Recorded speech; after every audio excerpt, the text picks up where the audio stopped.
Frankie Shaw Talks SMILF Season 2 Influences. Between the first and second seasons of Frankie Shaw's single-mom Showtime series, SMILF, the writers' offices moved from the Sunset Gower lot in Hollywood to the Paramount lot, a mere mile away. Shaw made it a point to bring with her items that represented not only the inspiration for her show, but also all the hard work that went into making the series so far. "We really did all band together," she says of her writing staff. "It felt almost like an athletic team, at least that's how I can relate to it." This isn't just horseplay. An avid rider when she was growing up, Shaw was gifted this photograph taken by Laura Porzak. She hung it behind her desk when she moved into her new office, not only because of her longtime love of the animal, but also because of the dark horse metaphor, which will be infused in the second season. Bridget is faced with her shadow self, and what does that mean if you try to repress the darker parts of yourself? Shaw reveals. Designed by Discourse, SMILF takes on a lot of social and cultural issues that range from sexual assault to mental illness to race and modern masculinity. Although Shaw admits that her politics are oftentimes the ones that come through on the show, she wants to include a lot of different perspectives and voices in her writer's room to help flesh out the supporting characters.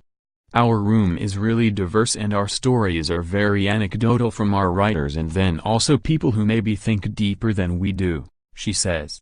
Shaw relies on a number of books from writers including Roxane Gay and Ta-Nehisi Coates, whom she not only reads but also encourages her writers to read. Color palette collage on the wall adjacent to Shaw's desk is a collage that she draws from tonally and visually.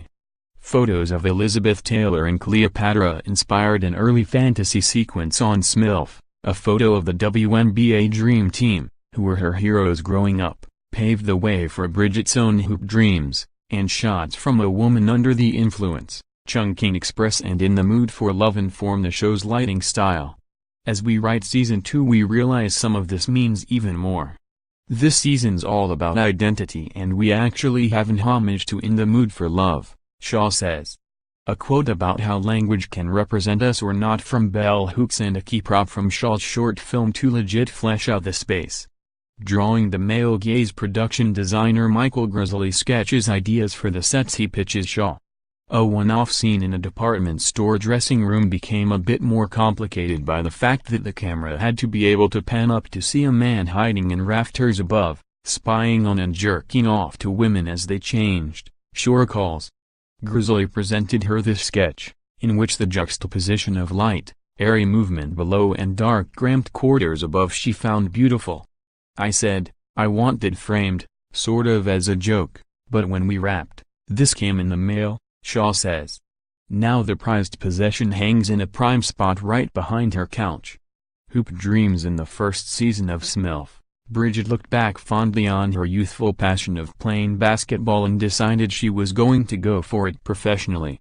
For a young, single mom to have dreams, aspirations to play basketball, it's such a far reach. "It's the farthest reach one can have maybe," Shaw acknowledges. She may not have made the cut, but the plot point informed the framed basketball Showtime senior vice president of original programming Amy Israel gave her when the show wrapped. "You crushed it," wrote Israel. Page 1 rewrite the very first line Bridget